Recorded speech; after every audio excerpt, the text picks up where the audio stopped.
இருக்குது. இன்னொன்னு சார், அந்த மருந்து அடிக்கிறதுக்கு 3000 கொடுத்து வாங்கிட்டு வந்தாரு.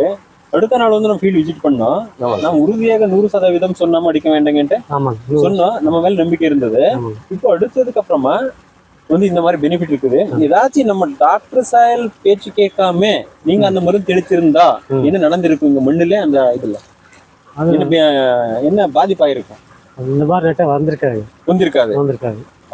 அந்த டாக்டர் சாயல் வந்து சருகு நோய்க்கு மருந்து இல்லாம அந்த தார் ஈனக்கூடிய ஸ்பீடு, அந்த growth and டெவலப்மெண்ட் வந்து ஆயிருக்காது. சருகு நோய்க்கான மருந்தா மட்டும்தான் செயல்பட்டு இருக்கும்.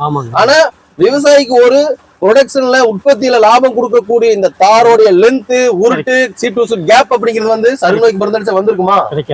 கிடைக்காது. அப்போ டாக்டர் சாயல் கொடுக்கும்போது மண்ணில் இருக்கக்கூடிய விவசாயி கொடுக்கக்கூடிய உரங்கள் முழுமையா உறிஞ்சப்பட்டு செடிக்கு செல்லும் போது அந்த ஆட்டோமேட்டிக்கா அந்த சருகு நோய்ங்கிறது கண்ட்ரோல் ஆகுது.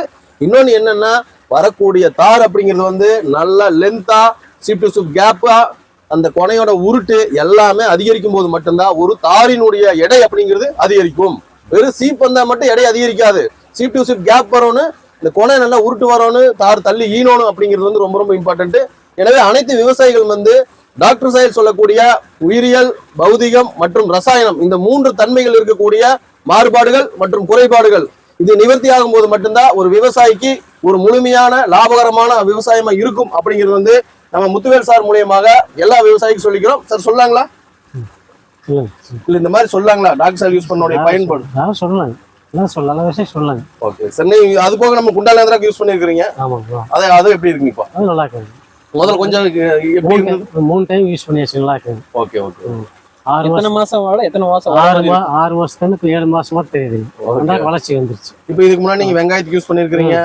அதெல்லாம் அதனுடைய நல்லா இருக்கு. வெங்காயம் மருந்து 3 டைம் ஊத்தியாச்சு. எவ்வளவு வருஷமா யூஸ் பண்ணிட்டு இருக்கீங்க டாக்டர்? 2 வருஷம் ஆச்சு. 2 வருஷம். Okay okay. 2 வருஷம் எக்ஸ்பீரியன்ஸ் ஆன ஒரு தொடர்ந்து சின்ன வயசுல இருந்து விவசாயம் பண்ணக்கூடிய ஒரு விவசாயியோட எக்ஸ்பீரியன்ஸ் வந்து எல்லா விவசாயிக்கு சொல்லியிருக்காங்க. எனவே அனைத்து விவசாயிகளுமே இந்த 3 தன்மைகளை செயல்படுத்தி சரி பண்ணி நம்ம விவசாயம் பண்ணும்போது பாத்தீங்கன்னா ஒரு முழுமையான விவசாயமா. ஒரு விவசாயி பவானிலிருந்து பார்த்து போனாங்க, இன்னொரு விவசாயி வெள்ளாங்கோயிலிருந்து பார்த்து போனாங்க. அது பார்த்துட்டு வாங்கி போனாங்க. Okay okay okay sir. அதனால நம்ம வந்து ஃபீல்டு வந்து யார் வேணா வந்து பார்க்கலாம். சார் வந்து தோட்டம் இருக்குது, வந்து யார் வேணா ஃபீல்டு பார்க்கலாம். எல்லாத்துக்கும் அனுமதி கொடுக்குறாரு. அனைத்து விவசாயிகள் வந்து இந்த மாதிரி இந்த 3 தன்மைகளை சரி செஞ்சு விவசாயம் பண்ணும்போது ஒரு லாபகரமான விவசாயிகளுக்கு இருக்கும் அப்படிங்கிறது வந்து எல்லா விவசாயிகளும் தெரிஞ்சுக்கணும். Okay sir.